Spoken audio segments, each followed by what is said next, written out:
नमस्कार दोस्तों, स्वागत है आपका आज के मुख्य समाचारों में। दोस्तों यहां पर आपको देखने को मिलेंगी सुबह से लेकर शाम तक की तमाम बड़ी खबरें, मुख्य समाचार, ब्रेकिंग न्यूज अपडेट्स के रूप में। तो दोस्तों आप सभी लोगों से रिक्वेस्ट है इस वीडियो को ज़्यादा से ज़्यादा लाइक और शेयर करें। तो दोस्तों सीधे चलते हैं आज की पहली बड़ी खबर की ओर। असम में अमित शाह का ऐलान, लव लैंड जिहाद रोकने के लिए कानून बनाएगी बीजेपी। दोस्तों केंद्रीय गृह मंत्री अमित शाह इस समय असम के दौरे पर हैं। उन्होंने शुक्रवार को एक चुनावी रैली को संबोधित करते हुए कहा कि अगर बीजेपी असम की सत्ता में आती है तो लव एंड लैंड जिहाद के खतरे पर कानून बनाया जाएगा। इस दौरान अमित शाह ने कांग्रेस AIUDF गठबंधन पर भी निशाना साधा और उन पर घुसपैठ को बढ़ावा देने का आरोप लगाया। अमित शाह ने कहा कि इससे राज्य की डेमोग्राफी बदलने का खतरा है। हमें असमिया संस्कृति और सभ्यता को मजबूत बनाने के लिए उचित कानून व नीतियां तैयार करनी होंगी। दोस्तों आपकी जानकारी के लिए बता दें, भाजपा ने अपने घोषणा पत्र में भी सांप्रदायिक बहिष्कार व अलगाववाद को बढ़ावा देने वाले संगठनों और व्यक्तियों की पहचान व उन्हें खत्म करने के लिए नई नीतियां लागू करने का फैसला किया है। इसके बाद दोस्तों अगली बड़ी खबर, राष्ट्रपति रामनाथ कोविंद की तबीयत बिगड़ी, सीने में दर्द की शिकायत के बाद आर्मी हॉस्पिटल में हुए भर्ती। जी हां दोस्तों, राष्ट्रपति रामनाथ कोविंद की शुक्रवार सुबह अचानक तबीयत बिगड़ गई, जिसके बाद उन्हें दिल्ली के आर्मी अस्पताल में भर्ती कराया गया। आर्मी अस्पताल की ओर से जारी बयान के मुताबिक राष्ट्रपति की हालत अभी स्थिर है और उनका रूटीन चेकअप किया जा रहा है। हालांकि फिलहाल उन्हें ऑब्जर्वेशन में रखा गया है। आर्मी अस्पताल ने मेडिकल बुलेटिन जारी कर कहा कि भारत के राष्ट्रपति रामनाथ कोविंद को आज सुबह सीने में तकलीफ के बाद नई दिल्ली के आर्मी हॉस्पिटल में लाया गया। उनकी नियमित जांच की गई और उनकी हालत अब स्थिर है। अस्पताल ने बताया कि राष्ट्रपति का नियमित परीक्षण किया गया और अब वह निगरानी में है। इसके बाद दोस्तों अगली बड़ी खबर, ममता बनर्जी ने प्रधानमंत्री मोदी पर साधा निशाना, कहा केवल दाढ़ी बढ़ रही है, स्टेडियम का नामकरण अपने ऊपर कर लिया। जी हां दोस्तों, पश्चिम बंगाल की मुख्यमंत्री ममता बनर्जी ने पहले चरण की वोटिंग से पहले शुक्रवार को प्रधानमंत्री नरेंद्र मोदी और केंद्रीय गृह मंत्री अमित शाह पर जमकर निशाना साधा। सत्ताधारी तृणमूल कांग्रेस में जबरन वसूली सिंडिकेट के काम करने के बीजेपी के आरोप पर पलटवार करते हुए ममता ने कहा कि उनके पास दो सिंडिकेट है, एक दंगों को बढ़ावा देता है, दूसरे ने आर्थिक विकास को धीमा कर दिया। उन्होंने आगे कहा, लेकिन केवल दाढ़ी बढ़ रही है। किसी वक्त वह खुद को गांधी जी, रविंद्रनाथ टैगोर के ऊपर रखता है तो किसी वक्त वह खुद को स्वामी विवेकानंद कहता है और स्टेडियम का नाम अपने ऊपर रखता है। एक दिन वह देश को भी बेच देगा और अपना नामकरण उसके ऊपर कर देगा। ममता बनर्जी ने प्रधानमंत्री मोदी को ऐसा आत्ममुग्ध नेता बताया जो स्टेडियमों का नामकरण अपने ऊपर करवाता है और कोरोना वायरस वैक्सीनेशन सर्टिफिकेट पर अपने फोटो प्रिंट करवाता है। ममता ने यहां तक कहा कि वह दिन दूर नहीं होगा जब देश का नामकरण भी उन पर हो जाएगा। पश्चिम बंगाल की सीएम ने इस माह की शुरुआत में कहा था कि प्रधानमंत्री ने स्टेडियम का नामकरण अपने ऊपर किया है। उन्होंने कोविड-19 वैक्सीनेशन सर्टिफिकेट पर अपना फोटो लगवाया है। वे इसरो से अपनी फोटो स्पेस में भिजवा रहे हैं। एक दिन ऐसा आएगा जब देश का नामकरण उन पर कर दिया जाएगा। इसके बाद दोस्तों अगली बड़ी खबर, छोटे बच्चों पर वैक्सीन का ट्रायल हुआ शुरू, 12 साल के बच्चे को फाइजर ने लगाया टीका। जी हां दोस्तों, वैक्सीन निर्माता कंपनी फाइजर ने कहा है कि उसने गुरुवार को 11 साल से कम उम्र के बच्चों पर कोरोना रोधी वैक्सीन के क्लिनिकल ट्रायल को शुरुआत कर दिया है। यह वैश्विक टीकाकरण अभियान के अगले चरण का एक प्रारंभिक संकेत है। समाचार एजेंसी AFP के अनुसार फाइजर ने कहा कि हमारे साथी बायोटेक के साथ हमने फाइजर बायोएनटेक कोविड-19 वैक्सीन की सुरक्षा, सहनता और इम्यूनोजेनिसिटी का मूल्यांकन करने के लिए एक वैश्विक चरण 1, 2, 3 के अध्ययन में पहले स्वस्थ बच्चों को टीका लगाया है। कंपनी ने कहा है कि हमें गर्व है कि हमें वैक्सीन का ट्रायल शुरू कर दिया। बच्चे और उनके परिवार बेसब्री से इनका इंतजार कर रहे थे। साइट clinicaltrials.government पर पोस्ट किए गए विवरण के अनुसार कंपनी इस आयु वर्ग में उपभोग के लिए 3 अलग-अलग खुराक स्तरों पर परीक्षण कर रही है। इसके बाद दोस्तों अगली बड़ी खबर, महाराष्ट्र में कोरोना का कहर, 28 मार्च से पूरे राज्य में नाइट कर्फ्यू। जी हां दोस्तों, महाराष्ट्र में कोरोना की बेकाबू होती रफ्तार के बाद राज्य सरकार एक्शन में आ गई है। सीएम उद्धव ठाकरे ने पूरे राज्य में 28 मार्च से नाइट कर्फ्यू लगाने का ऐलान कर दिया है। दोस्तों आपकी जानकारी के लिए बता दें, महाराष्ट्र में कोरोना के संक्रमण के मामले लगातार बढ़ते जा रहे हैं। उद्धव ठाकरे ने लोगों से कोरोना गाइडलाइंस मानने की अपील की थी, लेकिन कोरोना संक्रमण में कमी नहीं आई थी। राज्य में रात 8 बजे से से सुबह 7 बजे तक कर्फ्यू लागू रहेगा। दोस्तों आपकी जानकारी के लिए बता दें, सीएम ने सभी जिला अधिकारियों के साथ बैठक की और उसके बाद फैसला किया गया कि लॉकडाउन की बजाय नियम कड़े किए जाएं। इसलिए राज्य सरकार ने रविवार रात से नाइट कर्फ्यू लगाने का फैसला किया है। इसके बाद दोस्तों अगली बड़ी खबर, 1 अप्रैल से पड़ेगी महंगाई की जोरदार मार, कार, बाइक, टीवी, एसी सब कुछ हो जाएगा महंगा। जी हां दोस्तों, 1 अप्रैल 2021 से नए वित्त वर्ष की शुरुआत महंगाई के झटके के साथ हो रही है। दोस्तों आपके जरूरत और रोजमर्रा इस्तेमाल की कई चीजें 1 अप्रैल से महंगी हो जाएंगी। दूध से बिजली और एसी से लेकर हवाई सफर तक सब कुछ महंगा हो जाएगा। कारों की सवारी महंगी होगी तो स्मार्टफोन खरीदना भी महंगा हो जाएगा। कार या बाइक खरीदने का प्लान बना रहे हैं तो 1 अप्रैल से पहले ही आप खरीद ले, क्योंकि इसके बाद ज्यादातर कंपनियां दाम बढ़ाने वाली है। दोस्तों मारुति, निसान जैसी कंपनियों ने कीमतों में बढ़ोतरी का ऐलान कर दिया है। निसान अपने दूसरे ब्रांड डस्टन की गाड़ियों की कीमत में इजाफा करने की घोषणा कर चुका है। वहीं दोस्तों टीवी, फ्रिज की कीमतें भी बढ़ने वाली है। इसके बाद दोस्तों अगली बड़ी खबर, सीएम योगी आदित्यनाथ ने राहुल गांधी पर ली चुटकी, कहा संकट के समय उन्हें जनता नहीं इटली में अपनी नानी याद आती है। जी हां दोस्तों, उत्तर प्रदेश के सीएम योगी आदित्यनाथ ने शुक्रवार को राहुल गांधी पर कटाक्ष करते हुए कहा कि कांग्रेस नेता अपने दम पर नहीं बोलते हैं, वह उधार की बुद्धि पर निर्भर रहते हैं और अपनी ही पार्टी के पतन का कारण बन रहे हैं। जब भारत पर संकट आता है तो राहुल गांधी को देश की जनता नहीं बल्कि इटली में अपनी नानी याद आती है। केरल की वायनाड लोकसभा सीट से सांसद राहुल गांधी पर निशाना साधते हुए योगी ने कहा कि जब वह दक्षिण में होते हैं तो उत्तर की आलोचना करते हैं और जब वह उत्तर में होते हैं तो दक्षिण की आलोचना करते हैं। राहुल गांधी कांग्रेस के पतन का एक कारण बन रहे हैं। चूंकि गांधी मुश्किल से राज्य का दौरा करते हैं, इसलिए उन्हें वहां की जमीनी स्थिति के बारे में बहुत कम जानकारी होती है। इसके बाद दोस्तों अगली बड़ी खबर, म्यांमार में सेना खेल रही है खून की होली, 2 महीने में अब तक 320 लोगों की ले ली जान। जी हां दोस्तों, म्यांमार में सैन्य तख्तापलट के बाद वहां आम लोगों के खून से होली खेली जा रही है। 1 फरवरी को सैन्य तख्तापलट के बाद वहां की सेना ने लोकतंत्र की बहाली की चाहत रखने वाले प्रदर्शनकारियों पर सितम ढाया है। सैन्य तख्तापलट के खिलाफ प्रदर्शन में सेना लगातार आम लोगों का खून बहा रही है और इस खूनी संघर्ष में अब तक वहां 300 से ज्यादा लोगों की मौत हो चुकी है। Assistant association of political prisoners के मुताबिक 1 फरवरी को म्यांमार में हुई तख्तापलट के बाद हिंसा में कुल अब तक 2981 लोगों की गिरफ्तारियां हो चुकी है और 320 लोगों की मौत हो चुकी है। प्रदर्शनकारियों को जबरन गिरफ्तार किया जा रहा है और उन्हें आरोपित किया जा रहा है। गैर लाभकारी संगठन AAPP ने गुरुवार को कहा कि यंगून के थिंगायुन टाउनशिप, संगांग क्षेत्र में खी यून टाउन, कांचिन राज्य में मोहिनी टाउन और शान राज्य में ताउंगी शहर में कल 9 लोगों की गोली मारकर हत्या कर दी गई, जबकि 23 लोग इससे पहले दिन मारे गए थे। इसके बाद दोस्तों अगली बड़ी खबर, स्पाइस जेट का बड़ा ऐलान, कोरोना पॉजिटिव होने पर यात्रियों को मिलेगा पूरा पैसा वापस। जी हां दोस्तों, budget airline company spice jet ने घोषणा की है कि यदि प्रस्थान करने से पहले यात्री कोविड पॉजिटिव पाए जाते हैं तो कंपनी उन्हें फुल रिफंड देगी। हालांकि इसके लिए यात्रियों को RT-PCR टेस्ट को spicehealth.com के साथ बुक कराना होगा। यह सुविधा वर्तमान में दिल्ली, गुरुग्राम और मुंबई में ही उपलब्ध है और यात्री सैंपल के होम कलेक्शन का विकल्प भी चुन सकते हैं। दोस्तों स्पाइस हेल्थ देश का सबसे सस्ता RT-PCR टेस्ट केवल 299 रुपए में प्रदान करता है, जो कि 850 रुपए के बाजार मूल्य का 1/3 है। ऐसा नहीं है कि सिर्फ स्पाइस जेट के पैसेंजर्स ही इस सुविधा का लाभ ले सकते हैं। कोई भी व्यक्ति स्पाइस जेट की इस सुविधा का लाभ उठा सकता है, लेकिन उन्हें इसके लिए 499 रुपए देने होंगे। इसके बाद दोस्तों अगली बड़ी खबर, केंद्रीय गृह मंत्रालय ने राज्यों को लिखी चिट्ठी, त्योहारों पर भीड़ रोकने को उठाएं जरूरी कदम।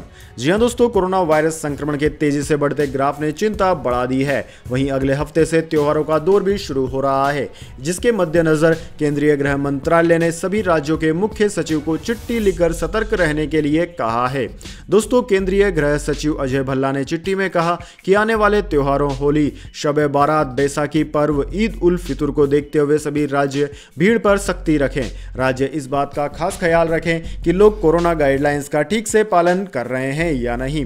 वहीं भीड़ भाड़ वाली जगहों पर लोगों से मास्क लगाने और सोशल डिस्टेंसिंग आदि नियमों को पालन करवाएं। इससे पहले दोस्तों मंगलवार को केंद्रीय गृह मंत्रालय ने राज्यों के लिए नई गाइडलाइंस जारी की थी, जिसके तहत राज्यों से कोरोना की जांच में और तेजी लाने को कहा गया था।